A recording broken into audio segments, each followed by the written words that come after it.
Bom, gente, obrigado. Primeiro eu queria agradecer pela receptividade de vocês, realmente é um clima aqui fantástico. Parabenizar pelo trabalho que vocês fazem, realmente pelo que o Daniel estava falando, são reuniões mensais que vocês têm, já tem 3 anos, então é um trabalho realmente muito bacana, muito especial. Agradecer pelo convite. Eu não sei se eu vou ter tantas histórias emocionantes para contar para vocês como outros palestrantes já tiveram, mas o que a gente queria contar um pouquinho para vocês é falar de cenário, falar de economia. A gente vai estar falando aqui um pouquinho de economia do Brasil, economia dos Estados Unidos. No Brasil a gente vai estar falando um pouquinho de onde a gente está, para onde a gente vai, né, assim, mais ou menos em termos de política, de economia, e um pouco dos Estados Unidos também. Tem apresentação, eu vou tentar fazer de uma forma mais descontraída possível. Se no meio do caminho alguém quiser fazer uma pergunta, por favor, fique à vontade, é totalmente descontraído, aqui totalmente aberto.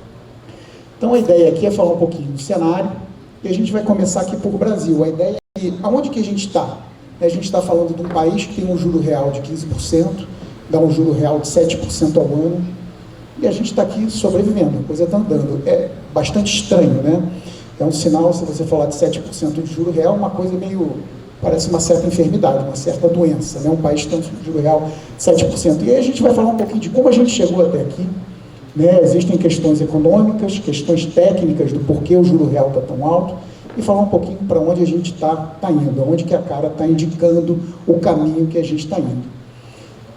Então aqui é só a principal coisa de onde nós estamos, que é a coisa mais estranha, o que mais rege a economia no fim das contas é a política monetária, só para a gente dar um view histórico de onde estão os juros, né? Juros nominais, a Selic, que é a taxa básica da economia, e os juros reais. Isso daí são títulos indexados à inflação, são as NTNBs, e para dar essa perspectiva, níveis muito altos. De novo, quando a gente olha principalmente para o juro real de 7%, 8%, títulos longos, a gente está falando de um país que tem alguma doença. Qual é a doença? Quando a gente vai falar sempre do Brasil e a gente está falando desse nível de juros, é a política fiscal. No final, tudo vai se resumir pela política fiscal. Né? Vocês aqui são empresários, vocês vivem isso na pele diariamente. Né? Então a gente vai chegando num momento, num ponto, onde eu diria até que há um certo esgarçamento. Essa conta ela tem que ser paga. Ela vai ser paga por nós, impostos, ela vai ser paga numa redução de gastos. São escolhas que a gente vai ter que fazer, e é o grande debate do ano que vem. A gente vai falar também, obviamente, não vou conseguir fugir aqui da eleição. Então aqui é justamente para falar dessa parte fiscal, por que ela é tão relevante. Quando a gente olha para a atividade no Brasil, a política fiscal, né, o tanto de gastos que o governo faz, ele tem uma força grande na atividade. Então aqui eu estou querendo mostrar, do lado esquerdo, o crescimento real dos gastos do governo, é uma média móvel trimestral anualizada, e aqui você vai vendo o PIB. De cara você vê que tem alguma relação, momentos onde a gente gasta mais, a gente vai estar crescendo mais, momentos que gasta menos, você consegue crescer mais, menos. Tá? E aqui eu vou separar por períodos. Né? Então a gente está vendo na primeira parte do gráfico ali à esquerda, são os primeiros governos, né, Lula e Dilma, são governos que têm a característica, né, de redistribuição de gasto. Aqui eu não estou entrando num debate se está errado, se está certo, se não tem que gastar mais ou não, mas são governos que têm essa característica. Quando você tem essa característica de um governo que gasta mais, você tem o crescimento, mas o custo é realmente você ter um nível de juros mais alto. E a gente volta a viver isso agora, né? Se você pegar essa última parte do gráfico, a gente vê que a gente está crescendo 4,8%, 3% ano a ano, mas isso, por trás, você tem todos, né, os aumentos de benefícios, são Bolsa Família, políticas de aumento de salário mínimo ligados à inflação e a crescimento, né, você tem gastos sociais descontrolados, você tem uma série de benefícios que a gente foi vendo ao longo desses últimos anos, né, de BPC, de outros programas sociais com gasto descontrolado e que vão, certamente, ajudar nessa taxa de crescimento, no consumo, mas isso tem um custo. E quando a gente vê um pequeno, né, muito breve período de 2016 até diante da pandemia, a gente vê que a gente tem uma taxa de crescimento menor, mas um crescimento também menor. Aí o que parece? É a frase célebre, né, da nossa ex-presidente, gasto é vida. Só que isso é insustentável. A gente viu aonde isso foi parar em 2016, a gente está aqui agora tentando botar essa bicicleta de pé, e a gente fala, então, pô, por que a gente vai gastar pouco, se ali em 2017, 2018 a gente cresceu pouco? Isso é um processo, onde você vai ao longo do tempo fazendo o governo gastar menos e você faz o que se chama na economia do crowding out, né? O governo sai e o setor privado vai poder participar, com o juro mais baixo. Mas isso é um período, né, um trabalho longo. Não é à toa que quando a gente termina ali no governo Temer, a gente está com juros de 6%, no governo Bolsonaro, antes da pandemia, a gente estava com juros de 4%. Obviamente tem todo um cenário externo, mas ainda assim, grande parte do que a gente está falando tem a ver com a política fiscal. E aí, quais são, quando a gente vai vendo essa política fiscal mais expansionista, que é o que a gente tem visto ao longo desse governo, a gente está vendo alguns sinais, né, do que está acontecendo. Um sinal que eu acho que chama muito a atenção e que é sempre uma surpresa quando a gente pensa numa economia que tem 15% de juros, a gente está nas mínimas de desemprego. Então é uma coisa que chama atenção. Pô, como é que um país que está com 15%, a gente está falando de um juro real de 10%, como é que a gente consegue manter, né, essa bola rolando? Então, alguns outros indicadores, né? A gente está com juros, a gente está com desemprego nas mínimas, mas, por outro lado, vamos ver o que está acontecendo com a inflação. Né? Então, aqui eu estou mostrando duas informações. Um pouco é a dinâmica da inflação, né, corrente. Tá? Então, aí a gente está falando de núcleos de inflação, da inflação como um todo. A gente vê que é uma inflação, né, de serviços 6,7% ao ano, é uma inflação que é resiliente. A gente tem uma dificuldade de controlar ela, mesmo com o nível de juros tão alto, e a gente vê uma desancoragem da expectativa. Nesse gráfico da direita são expectativas de inflação para o ano de 2027, 2026. A nossa meta de inflação é 3%, e a gente não consegue ancorar isso, né? Eu diria que, por mais que você tenha um juro alto, esse governo paga um preço pela falta de confiança que as pessoas têm em relação às políticas futuras. A gente vai ter eleição no ano que vem, é uma decisão importante de para que caminho a gente vai trilhar, mas um dos sentimentos, né, um dos indicadores que a gente vê que existe uma desconfiança e um medo, né, dos investidores em relação à sustentabilidade dessas políticas é um pouco dessas expectativas de inflação. Mesmo com juros de R$15, você vê de 15%, de 10% real, você vê uma dificuldade de conseguir ancorar essas expectativas de inflação. E por fim, eu vou voltar mais uma vez para a questão fiscal, que ao nosso ver é o cerne de todos os problemas, e a gente vai ver aqui o tamanho do esforço que a gente tem que fazer, e o quão complicado é o problema fiscal, né, o quão não linear é o descontrole fiscal quando a gente pensa no tamanho da dívida. Nesse gráfico da esquerda, da esquerda, a gente está mostrando que a dinâmica do superávit, do déficit primário do governo, e a gente está mostrando, a linha amarela foram as primeiras metas que o novo governo colocou, tá? De primário. Então, a gente terminaria no ano de 2026 com superávit primário de 1%. Depois houve uma mudança no ano de 2024. Então, já mudou para uma expectativa bem abaixo. E, por fim, a parte azul é o que o mercado espera hoje. E o que foi acontecendo? Você foi tendo, na verdade, né, a gente tem o que a gente chama do arcabouço fiscal. O que ele diz? Ele diz que você vai estar crescendo as suas despesas com um percentual da sua receita. A princípio, isso daria certo. Então, você tem a tua receita crescendo, a tua despesa crescendo um percentual menor, então você faria uma convergência desse primário. Só que o que acontece?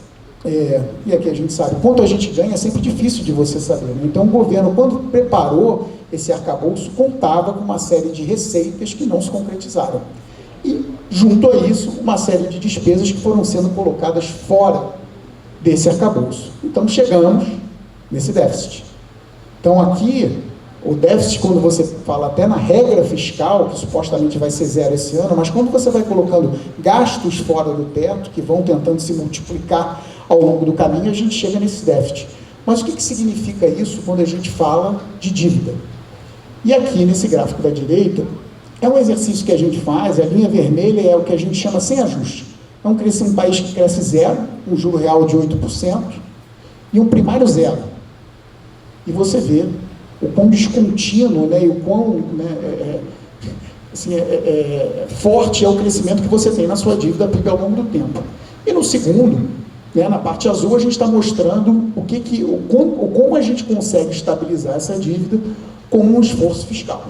Então você vai ter um crescimento de 2%, um juro real menor e um primário de 1%, que é bastante coisa.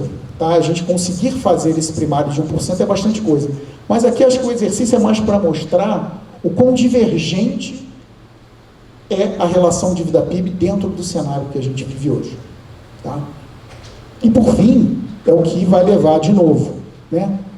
Expectativa de inflação desancorada, um juro real longo ao ponto que a gente está, e no fim a gente está falando de novo da nossa vida aqui, da vida dos empresários, o custo do investimento, né? O quão fácil é você hoje em dia deixar um dinheiro rendendo e, no fim das contas, você adiar algum tipo de investimento. É um governo bastante curioso, porque, no fim das contas, é um governo que, né, uma política que tem um objetivo de redistribuição, mas, na verdade, ela gera uma divergência muito grande, na verdade, gera uma desigualdade. Porque você tem, né, a parte que poupa, que seria a parte mais rica da população, recebendo um juro muito alto, você tem uma outra parte que consegue algum benefício social, mas no meio você tem tudo muito espremido dentro desse mundo de juros mais alto.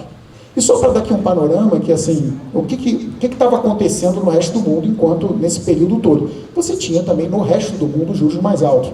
E diga-se de passagem, depois do Covid, o resto do mundo também aprendeu um pouco da força da política fiscal. Então isso daqui que a gente está falando do Brasil, também está acontecendo em tantos outros lugares do mundo, como nos Estados Unidos. Porém, nós somos o Brasil, né? Nós não somos os Estados Unidos, o emissor global de moeda, pode emitir na sua própria moeda. Então, uma conversa, eu acho, muito perigosa quando você começa a nivelar a conversa, tipo, mas os Estados Unidos também está fazendo. É uma conversa bastante diferente, é quase quando o nosso filho faz alguma coisa errada e fala, mas a fulana também fez. Isso é um problema dela. A gente tem que fazer o nosso dever de casa. Mas os Estados Unidos, de certa forma, também vive uma economia com juros mais altos, em função também, em grande parte, do fiscal. Vai, vamos aproveitar e dar um pulinho antes só, porque a gente está muito acostumado com esses conceitos, né? Mas não sei se vocês estão tão familiarizados com isso. E quando a gente falou aqui, quando o Mário falou, olha, quando o juros está muito alto, né? Por que a gente gera uma política que gera mais desigualdade? A gente estava brincando hoje no escritório, com o Wilson aqui, no podcast mais cedo, eu estava dando um exemplo bobo, assim, né? Falei assim, vamos imaginar aqui que a gente vai abrir uma franquia do McDonald's, né? Quanto que eu ganho se eu investir R$1 milhão na franquia do McDonald's? Eu vou ganhar provavelmente menos de 15% ao ano, né? Então, eu não estou gerando emprego, eu não estou aquecendo a economia, porque eu prefiro ficar com aquele dinheiro parado no banco, gerando uma renda maior, né? Então, eu acho que é importante a gente ter um pouco de clareza e, por favor, gente, levantem a mão, falem, olha, não ficou claro, porque o objetivo aqui dessa noite é justamente que vocês consigam aproveitar e levar isso para o dia a dia de vocês. Por favor, gente, como eu falei no início, se vocês tiverem qualquer dúvida, qualquer pergunta, por favor, é só falar. Tá? E aqui a gente falar um pouquinho do para onde a gente vai, o que a gente está vendo na margem, né? O que está acontecendo hoje em dia. A gente começa a ver uma pequena desaceleração da economia. Tá? Em parte, como eu falei lá no início, você tem alguma desaceleração do gasto, aparente, tá? Mas você começa a ter uma desaceleração. Então a gente começa a perguntar, bom, a política monetária está fazendo efeito, né? E a agonia de todo mundo é a gente vai conseguir, que horas vai começar a cair o juro? E a gente vai chegar um pouquinho lá. Então a gente tem alguns sinais de que a economia está desacelerando. Isso daqui é um pouco da projeção que a gente tem de crescimento. E você volta a retomar algum crescimento no ano que vem, porque você começa a ter alguma política monetária, é um ano eleitoral, você deve ter algum gasto, mas você lá na frente tem alguma retomada, mas uma economia que começa a mostrar algum desaquecimento em função dos juros altos e de uma política fiscal menos expansionista. E aqui eu vou passar só alguns números rápidos, assim, de alta frequência, que a gente olha que confirmam essa desaceleração da atividade. Na verdade, depois até é meu papel checar com vocês se a impressão de vocês é que, de fato, a economia está desacelerando. Não, a gente está vendo uma economia forte. Depois eu vou até, na verdade, fazer um trabalho junto com vocês para tentar entender se o que a gente está enxergando é a mesma linha que vocês enxergam. Mas os dados em geral, quando a gente olha confianças, você tem algum sinal de enfraquecimento. Esses daqui são números de mais alta frequência que o Banco Itaú faz, é um apanhado geral da economia. Então, em geral, aqui o IGET, que são os números que vêm direto das maquininhas, você tem alguns números mostrando uma desaceleração na margem, uma política monetária que está fazendo efeito. E alguns números muito iniciais do mercado de trabalho. População ocupada, o CAGED, né, que são os dados de emprego formais. Então, aqui, quando a gente olha, a gente está falando da economia. Vamos aproveitar esse momento, desculpa te interromper mais uma vez, e vamos fazer essa pesquisa com eles? Podemos. Para vocês, a atividade segue firme, é uma atividade que está desacelerando. Quem acha que a atividade está forte, se puder levantar a mão, se vê uma atividade firme ainda, vocês puderem confirmar aqui as nossas dúvidas aqui. Ou que espera para o ano que vem, né? Espera. Vocês estão vendo o negócio de vocês muito aquecido ou um pouco menos aquecido do que vocês gostariam? E vocês esperam que no ano que vem o negócio esteja mais aquecido ou vocês esperam que seja um ano mais leve? Mais aquecido. Mais aquecido aqui, ó. Qual é o setor que você trabalha? Trabalha com bem-estar. Eu acho que o setor de bem-estar está aqui mais aquecido mesmo. Forte. Bom, a gente vai chegar um pouquinho aqui, um pouquinho lá na frente, que são algumas coisas na ponta que talvez esteja mais indicando o que vocês falam. Porque aqui o que a gente está falando é um pouco de nível e derivada, né, da mudança na margem. A gente ainda tem níveis de economia forte, né? Como eu falei, um desemprego ainda muito baixo, pequenos sinais de que a coisa está melhorando, uma inflação ainda alta. E aí a gente vai chegando, no ano que vem, o que eu acho interessante é o seguinte, a gente está mostrando aqui o que é uma projeção do PIB para o ano que vem, e a gente mostra, o PIB agro, ele traz uma volatilidade muito grande, né, nos números de atividade. E a gente mostra aqui o que é o PIB agro, ex-agro, né, que a gente sem agro no ano que vem. Seria mais ou menos o que foi esse ano, o que é um pouco curioso, porque a gente está falando de novo de uma política monetária restritiva, né, um juro alto, e a gente ainda assim consegue manter uma atividade com uma certa força. E a gente volta de novo, os estudos que a gente faz, é justamente que a gente mostra o que a gente chama do impulso fiscal. Então a gente espera que para o ano que vem a política fiscal gere um impulso na casa de 1,25% de atividade. Então, novamente, a gente está falando de novo do ano que vem, um ano de eleição. Mais uma vez, você vai ter um governo aumentando os gastos e fazendo com que a atividade permaneça ainda em patamares, um crescimento bastante razoável, talvez em linha com o que vocês estão colocando aqui. Então, isso chama um pouco a nossa atenção na margem, porque hoje o mercado já tem uma expectativa de corte de juros para o ano que vem na casa de 3 pontos. Então, o que o mercado espera hoje é que no final do ano que vem a gente esteja com uma taxa de juros perto de 12. E a gente vai se perguntando, será que a gente consegue nessa velocidade? Então, a gente vai olhando na margem, os dados de crédito começam a mostrar uma reaceleração. Então, isso é uma coisa que acende um certo sinal amarelo para nós, que mesmo nesse nível de juros, você consegue, né, as pessoas conseguem, têm ainda disposição de estar tomando juros. Um fator que a gente debate, que pode ser uma coisa importante, é, por exemplo, o volume de dinheiro que entra na economia com pagamento de precatórios anualmente. Isso é um gasto novo, né, nos últimos 3, 4 anos, e quando você vai ver, você está injetando na economia perto de 40, 50, 70 bilhões por ano. Então, isso poderia ser um dos fatores, né, ele foi pago agora recentemente, um dos fatores que está levando uma reaceleração da economia. Mesmo com o nível de endividamento das famílias, o nível de comprometimento de renda nos seus níveis mais altos, ainda assim você tem um mercado de crédito bastante aquecido. Tá? E aí vai colocando para nós uma dúvida se a gente consegue, de fato, trazer essa inflação para baixo. E aí a gente começa a fazer exercícios do que vai ser a política monetária no ano que vem, né, em que momento a gente começa a cortar os juros.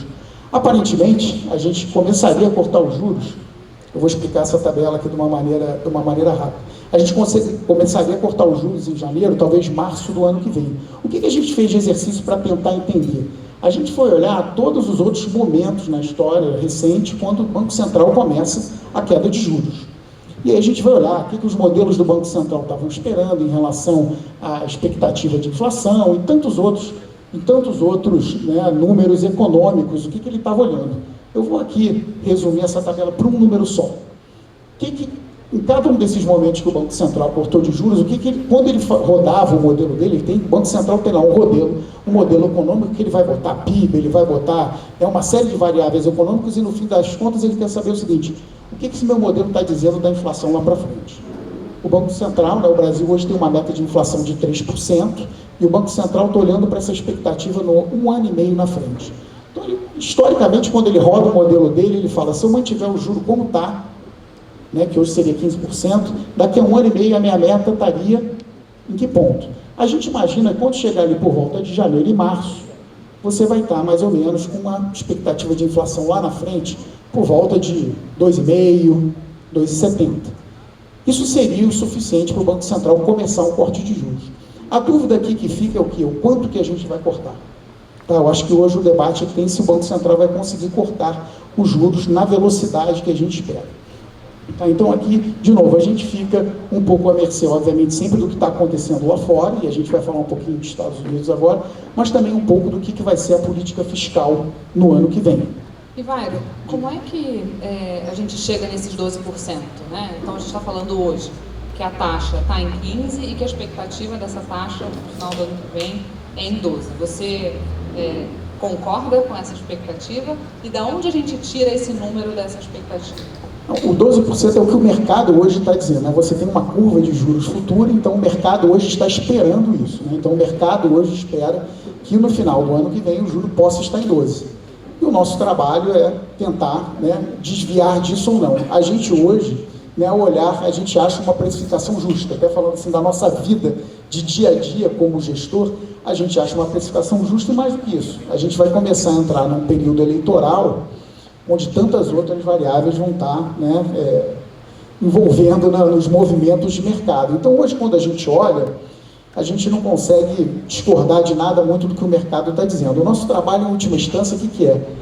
É fazer olhar todos esses números que a gente está falando aqui, e no final olhar o que o preço está dizendo, e a gente tem que concordar ou discordar. Hoje, a gente não vê nada muito diferente do que o mercado está nos indicando. Tá? Então, esperamos isso. E o que a gente vai tentar estar olhando ao longo do caminho, fora, obviamente, os desenrolados da eleição, são justamente essas variáveis econômicas. O que a gente esperaria hoje, como eu falei? Essa economia está começando a desacelerar. Deveria, estar desacelerando. E a gente olha na margem, alguns dados de crédito melhores, vocês mesmos estão com alguma expectativa de uma atividade melhor, isso chama um pouco a nossa atenção. Quando a gente começa a escutar isso, a gente fala: bom, talvez não dê para cortar nessa velocidade toda. Talvez o mercado esteja otimista demais com o corte de juros que vai ser possível. Bom, vamos falar dos setores mais claros, assim, que claramente se beneficiam com juros. Quando a gente fala de setores como utilities, que são as empresas de energia elétrica, porque pela característica dos contratos delas, elas são praticamente como se fosse um bond, como se fosse um título de renda fixa muito longo. Então esses são os mais claros. E depois você vai para os setores mais sensíveis à renda. Então você começa a falar do varejo, eu acho. Esses são momentos onde também empresas que são muito endividadas, que normalmente estão com preços, seus valuations estão muito baratos, costumam ser momentos onde essas empresas começam a se beneficiar. Então, os mais claros são o setor de construção civil, o varejo, são setores que estão mais agarrados na dinâmica de atividade, na dinâmica de renda. Eu acho que esses seriam os principais.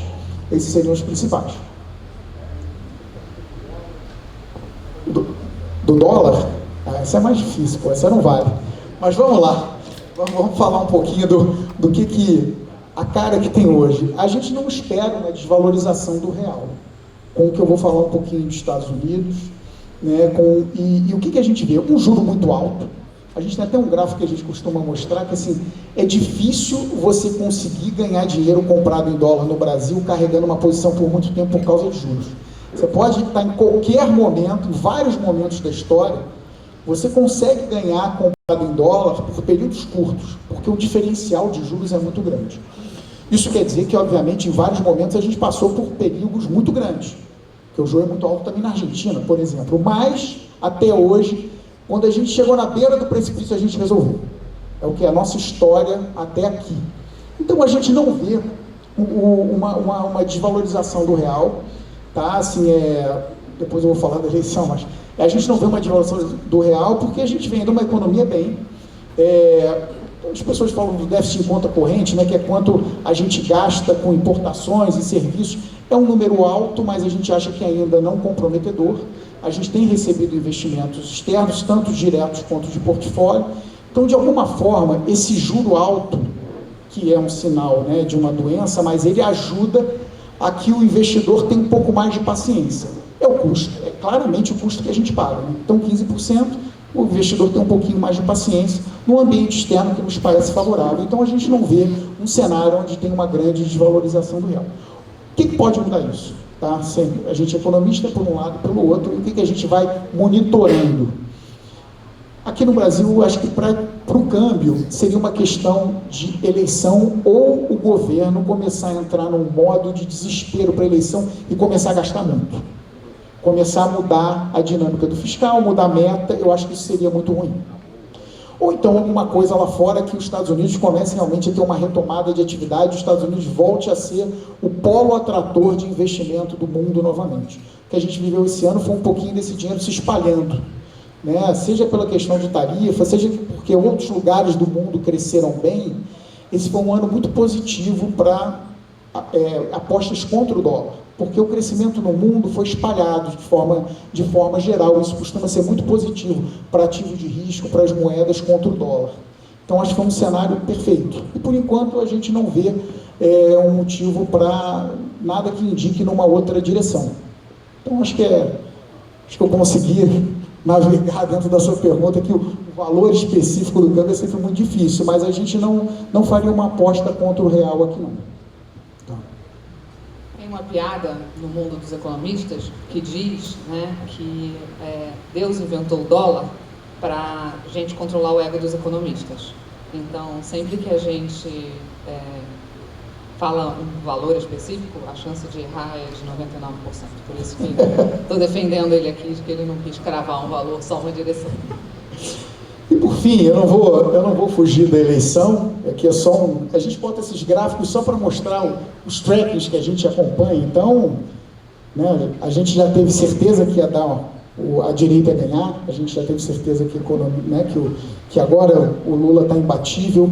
O que a gente percebe quando a gente olha eleição? Primeiro, já foram muitas, e o que a gente consegue dizer é sempre imprevisível. São muitos eventos aleatórios que acontecem em volta de uma eleição. Tá? A gente vê dois tipos de análise. Um que a gente fala que é a análise que é a cabeça do brasileiro. Que alguém faz uma análise e olha, tipo, o Brasil agora tem essa estrutura, então está definido que vai ser um candidato de direita. Isso era a análise no início do ano. Então tinha os debates sobre números de evangélicos e afins, mudou a estrutura econômica, o Brasil está definido que vai ter um governo de direita. E depois isso mudou, uma grande tranquilidade, os grandes especialistas mudam com a mesma tranquilidade para a coisa da conjuntura. Então é sempre a economia. Então, como a inflação está tranquila, né, relativamente tranquila, a economia está crescendo, o Lula tem grande chance. E as coisas vão variando. Como é que a gente olha isso? Primeiro, falta muito ainda, tá? E a gente tenta sempre lembrar de todos os episódios de eleição que a gente já viveu. Então, teve a eleição que a Rosane Sarney ia ganhar, aí teve o caso Runos, ela então saiu. Então, teve a vez o Eduardo Campos cai um avião, e aí a Marina ia ser a presidente, ela estava na frente, e de repente ela desaba e vem o Aécio Neves. Nessa eleição Aécio contra Dilma, no dia do segundo turno, na hora do almoço, assim, era certeza que o Aécio estava reeleito. Deu Dilma. A gente teve aqui a facada na eleição de 2018, agora na eleição do Trump, um tiro. Então, a gente gosta de lembrar que tem muita coisa aleatória. Então, do nosso ponto de vista como gestor, quando as visões ficam muito extremas, a gente volta a lembrar que tem muita coisa para acontecer. A nossa visão é que é uma eleição muito apertada. O que a gente viveu em 2018 foi um momento muito único. Tá? Foi ali logo depois de Lava Jato, um momento, acho que muito específico. A gente vai viver algo mais parecido com o que a gente teve em 2022. Uma eleição muito apertada, com o centro ali, com uma divisão muito...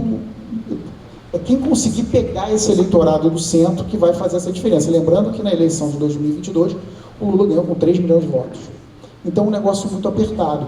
E aí a gente vai lembrando de novo, né, pegando os eventos recentes. Então, há pouco tempo atrás, o Lula estava num momento muito bom, o presidente Lula num momento muito bom, porque tinha todo o debate das tarifas.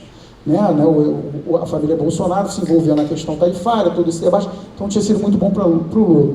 A gente teve, então, um evento no Rio de Janeiro, que foi um evento que traz de volta o debate da violência. Então, é um momento ruim. Então, mostrando um pouco como pequenos eventos, muito aleatórios, podem mudar a direção desse evento.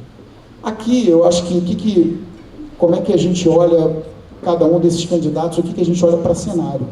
A gente às vezes ouve, fala, não, como lá fora está muito tranquilo, acho que se o Lula, se for um governo do PT novamente, acho que pode ser tranquilo, não piora tanto.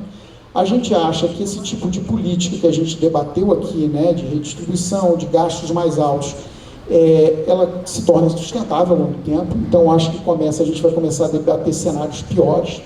E a expectativa é que, sendo um governo de direita, vamos colocar um Tarcísio, como todo mundo gosta de falar hoje em dia, eu acho que existe uma expectativa de que você possa começar a trabalhar algumas reformas e voltar um pouquinho no lado do debate fiscal. Tá? Eu acho que é assim que a gente vai olhando. O que a gente fala? São ganhos muito abertos dentro da eleição para um evento que tem probabilidade meio de 50-50, como a gente acha que vai estar essa eleição quando a gente chegar ali em cima da hora. Então, é assim que a gente tem olhado, não diria aqui, faria nenhuma previsão aqui certeira de que é tal coisa ou outra. Tá? A gente tem trabalhado dessa forma. Por enquanto, a gente vai olhando por capítulos, a questão da eleição. Qual é o capítulo que, para nós, como gestor, é o debate agora? É quem é o candidato da direita. Tá? Então, dependendo do candidato da direita, acho que o mercado vai colocar uma probabilidade maior ou menor de um dos lados ganhar. Esse é o capítulo que acho que o mercado está olhando hoje, esperando. E aí depois, sim, a gente vai para a eleição. Historicamente, quando a gente olha variações de ativos de mercado, acho que o tema eleição ele vai pegar lá para agosto, mas para o segundo semestre do ano que vem. Bom, isso é de Brasil. Eu queria falar um pouquinho dos Estados Unidos, que no fim das contas, a gente brinca que o cenário externo ele sempre dá um pouco da paciência, o mercado. Por que o mercado ainda não está desesperado com o juro a 15 aqui, com o fiscal? Boa parte porque também o cenário externo ele tem sido um cenário favorável. Tá? Então, de novo, é um cenário onde o Banco Central americano está cortando taxa, é um cenário onde o mundo todo está crescendo de uma forma boa, então costuma ser um cenário bom para ativos de risco, e o pessoal costuma usar aquela lente rosa, os problemas são meio jogados para o lado. Os Estados Unidos têm algumas histórias interessantes, é um momento difícil assim, para o Banco Central, porque tem várias histórias nos Estados Unidos, vários dilemas, e a presença da inteligência artificial, que é um choque que pode ser muito relevante e com implicações importantes para o Banco Central americano. Quais são os dilemas do Banco Central americano? Os Estados Unidos teve 2 choques esse ano, que são as novas políticas de imigração e as tarifas. Ambas são o que a gente chama de choque de oferta. Então, você vai ter inflação mais alta e crescimento mais baixo. Então, pelo lado da imigração, só para dar um número geral, os Estados Unidos recebia 1 milhão de imigrantes por ano, isso agora está caindo para menos de 500 mil por ano. Então, o que é o PIB de um país? É o seu estoque de trabalhadores, seu estoque de capital, o seu avanço tecnológico. Então, por esse lado, você tem uma queda de uma parcela importante da mão de obra americana. Você está falando de aproximadamente 20% da mão de obra americana formada por esse público. Tá? E pelo lado das tarifas, que seria um outro choque que levaria para uma inflação mais alta, atividade mais fraca, a gente está vendo as tarifas hoje efetivas perto de 15%. E a gente tem esse gráfico histórico, eu não sei nem como é que alguém consegue replicar esse gráfico tão longo, mas a gente vê que a gente está indo para um nível de tarifa bem fora do que a gente já viveu na história recente. Então, eu diria até que é difícil você tentar estimar qual vai ser o verdadeiro impacto dessas tarifas, mas claramente, do ponto de vista econômico, é um efeito que ele deveria ser mais recessivo e inflacionário. O que isso tudo gerou? Gerou um grande choque de incerteza. É isso que a gente viveu até aqui agora, são os 2 choques que o Banco Central americano olha e fala, como é que eu vou responder a isso? Até aqui, o Banco Central americano, ele tem se colocado da seguinte forma, olha, eu acho que do ponto de vista de inflação, é um choque pontual. Então, ele tem se preocupado mais com o lado do emprego, que é onde você tem tido algumas surpresas. Isso aqui é só um pouquinho do resumo que a gente falou, acho que a gente pode passar direto, que é o lado do emprego, que tem surpreendido com uma desaceleração forte. A gente já falou que, em parte, isso você tem, né, a nova política de imigração, então era de se esperar, e você também tem alguns primeiros pontos do que poderia ser a inteligência artificial do lado do emprego. Então, o Banco Central olha para uma atividade, para uma geração de emprego mais fraca. Então, aqui mais alguns números, né, você vê a taxa de desemprego subindo recentemente, mas, ao mesmo tempo, para surpresa do Banco Central, a atividade se mantém forte. Então, o Banco Central deveria olhar o quê? Eu deveria olhar para o emprego, eu deveria olhar para a atividade, eu tenho que subir juros, eu tenho que cair juros. E a economia americana tem se mostrado bastante resiliente. O que é esse gráfico aqui? A gente chama de absorção doméstica, é o PIB, e você tira essa parte do comércio exterior, que como tem toda essa bagunça das tarifas, então você vê uma economia que está crescendo bastante bem, né? Tem se mostrado bastante resiliente para todos esses choques que a gente falou, todos esses choques de incerteza. Tá? Então, aqui hoje o debate é, o Fed, na margem, começa a se preocupar um pouco com o emprego. Ainda que você tenha, né, uma inflação ainda alta, mas muito melhor do que todo mundo esperava. Esse gráfico a gente gosta de mostrar, que é o seguinte, a linha azul era o que se esperava do que seria a inflação, logo depois que você teve esse o choque das tarifas, e o que de fato aconteceu, o que está se esperando agora. É uma inflação ainda alta, né? Lembrando que a meta de inflação dos Estados Unidos é 2%, mas bem melhor do que a gente podia imaginar naquela época. Então, dado isso, o Banco Central tem se colocado lá dessa forma que eu coloquei, na margem, que eu falei, mais preocupado com essa dinâmica de emprego e o que isso pode gerar para a atividade para frente. Porque aqui é só quando eu falei que se esperava de inflação, é um pouco do que, se você ainda tem chance dessas tarifas baterem na economia, tá? Isso daqui era o que deveria ser pago pelo consumidor americano, né, que seria, historicamente, 70% dessas tarifas seriam pagas pelos consumidores americanos, mas até agora a gente não vê isso batendo na inflação, né, com muita força. O que não quer dizer que isso daqui é só para uma expectativa do que você tem de inflação nos Estados Unidos, lá para frente, cenários com tarifa e sem tarifa, e você voltando para a sua meta de inflação um pouco mais lá na frente. Mas, como eu falei, a preocupação do Banco Central americano não está muito por aí. A grande dúvida dele é o que eu faço? É que eu estou vendo atividade mais forte com um desemprego mais baixo. Historicamente, o mercado de trabalho ele seria um indicador potente de atividade para frente. Então, o Banco Central deveria estar olhando para esse mercado de trabalho um pouco mais preocupado. Tá? Então, esses dados aqui são dados justamente que confirmam que, historicamente, os dados de desemprego, eles seriam indicadores de atividade mais fraca para frente.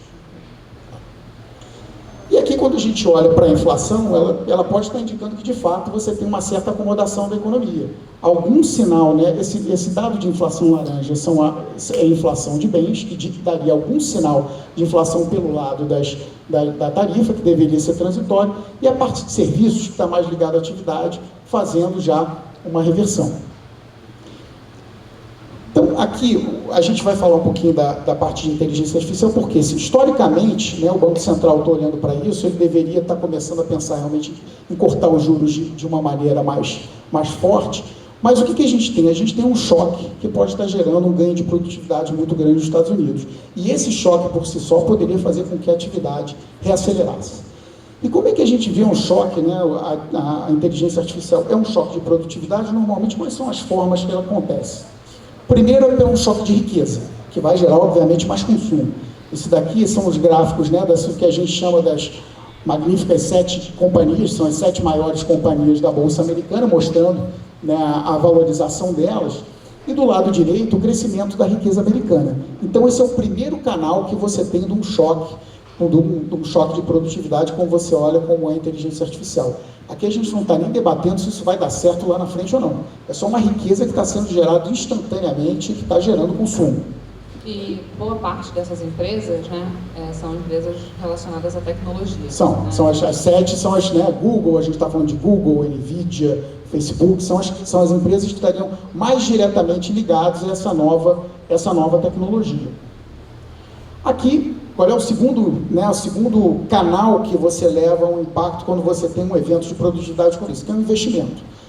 Para a gente ter todo esse ganho, né, a gente está lá no ChatGPT fazendo todas as nossas perguntas, você tem um investimento grande por trás pelos data centers, você tem um consumo de energia muito grande e a gente vê isso dentro do PIB. Tá? Então, todo esse consumo, né, todo esse investimento que está sendo feito para toda essa infraestrutura está dentro dos dados de atividade. Então, quando eu mostro aquele dado, né, que a gente estava olhando, a economia americana crescendo 2,5%, 3%, boa parte disso tem sido esses investimentos de tecnologia e riqueza gerado por ele, né, através do consumo.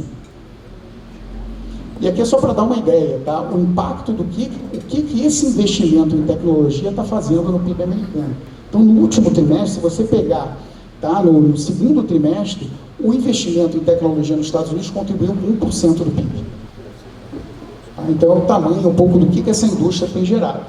Até aproveitando a curiosidade aqui, quantos de vocês já utilizam inteligência artificial no trabalho de vocês, nas empresas de vocês no dia a dia? Basicamente todo mundo. Impressionante, né? Eu acho que o negócio é realmente muito chocante o que você consegue fazer com isso, a velocidade com dados que você consegue realmente. E aí é um debate que vai começar a entrar, que é justamente, eu vou falar depois do mercado de trabalho, que são historicamente os ganhos de produtividade que a gente teve em diferentes momentos de choque de tecnologia. O mais claro é o que a gente viveu na década de 2000. Então a gente teve um ganho de produtividade de 3% ao ano. E é difícil você, na época, né, que foi a grande sacada do Banco Central na época, você não conseguia ver isso nos dados. O que você vai ver? Quando você tem um choque de tecnologia, um ganho de produtividade, o que você vai vendo? Você vai vendo uma economia que consistentemente vai te surpreendendo no crescimento com uma inflação baixa. Que você pode dizer que é um pouco do que a gente está começando a ver agora. Então, a verdade é que a adoção dessas tecnologias, a gente vai ver isso lá na frente, você demora um tempo a adoção e esse ganho de produtividade vem lá na frente. E aí fica esse trabalho do Banco Central de como navegar nesse meio do caminho. Na década de 2000, o que o Banco Central fez, ao ver a atividade mais forte, ele não subiu o juro. Ele deixou o juro parado, entendendo que você não ia ter ali um risco para a inflação. Aqui é um pouco do que foi o ganho de produtividade nesses últimos 10 anos e o que a gente esperaria é que para frente a gente pudesse voltar para algo, né? Como eu falei, a gente hoje não vê esse ganho de produtividade nos dados. O que a gente esperaria é que lá para frente você tenha um ganho de produtividade na casa do que a gente teve ali nos anos 2000. Aqui é só mais um estudo do ganho de produtividade, né, que você gera, né, alguns estudos falando de ganho de produtividade que o AI poderia gerar. Você teria um ganho de produtividade em média por ano de 35%, então algo bastante grande. E aqui um pouco de como é a adoção ao longo do tempo. Você compara aqui com outros ganhos tecnológicos, que é, né, o uso da eletricidade, a parte do computador pessoal na década de 80, e o tempo que isso leva, né, para você fazer essa adoção, e aqui um pouco de como que hoje essa adoção está acontecendo. Então, aqui a nossa expectativa, você olhar um gráfico desse, é que você ainda tem um grande ganho de produtividade por uma maior adoção dessa inteligência artificial. Então, aqui só para dar uma perspectiva de que talvez a gente ainda tenha um longo caminho para trilhar nesse ganho de produtividade da inteligência artificial. Agora, o que começa a incomodar um pouco e gera dúvida? A gente já está, né, todo mundo aqui está usando. E sempre tem a brincadeira, não vai precisar mais de estagiário. Né? Essa é a primeira brincadeira que todo mundo faz, o ChatGPT vai mandar o estagiário embora. De fato, a gente vê dois sinais no mercado de trabalho hoje. Um é uma redução no número de empregados no setor de tecnologia, como o total do emprego. Você pode dizer que você teve algum exagero de contratação, mas você começa a debater se você vai precisar de tanta gente para fazer código, né? Um dos debates que tem é se o ChatGPT não faz o código tão rápido quanto faria um programador. Então esse é um debate que a gente tem, é um dos sinais que você tem do lado do emprego. E aqui é o emprego dos jovens. Tá? Aqui a gente está falando, mostrando um pouquinho do desemprego, separando por idades. E a gente começa a ver que a idade, né, que mais tem mostrado um impacto no desemprego seriam os mais jovens. Então a brincadeira, de fato, do estagiário talvez seja verdade. Então, de alguma forma, você está conseguindo fazer alguma substituição do emprego. Isso pode ter sido um choque da tarifa, algum choque, né, de todo esse choque de confiança que teve ao longo do ano, mas alguns sinais de que também o lado da inteligência artificial estaria afetando já o desemprego. E fica, então, esse dilema do Banco Central. Isso é para mostrar o que aconteceu na década de 2000 com o desemprego. No geral, quando você tem esse ganho de produtividade, você tem um ganho de emprego na economia como um todo. Mas isso não é igual para a economia inteira. O que esse gráfico está mostrando, que essa linha vermelha, está mostrando o seguinte: os percentis, né, de salário e de educação, quem ganhou mais emprego e quem perdeu. Então, de certa forma, a classe média, na época dos anos 2000, com o ganho de produtividade e o avanço tecnológico, sofreu mais na questão do emprego. Mas quando você olha, né, a geração de emprego total da economia, a economia como um todo teve uma grande geração de emprego. E, de novo, com uma inflação baixa. E aqui é um pouco de previsões para frente, o que você poderia ter de mudanças de emprego com diferentes taxas de adoção.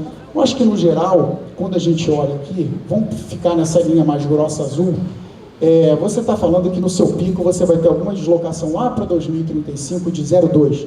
Então, de forma agregada, eu acho que não é uma coisa para a gente se preocupar, a gente não está com os nossos empregos em risco, é uma coisa boa, a visão geral que a gente tem, que a gente está vivendo é uma coisa boa, é um ganho de produtividade, é um ganho de crescimento, e o que é interessante, a gente está falando aqui só dos Estados Unidos, mas ao longo dos anos 2000, todo esse ganho de produtividade que teve lá transborda para cá, porque a gente também, de alguma forma, está adotando essas tecnologias, então é algo também positivo para nós e para o resto do mundo.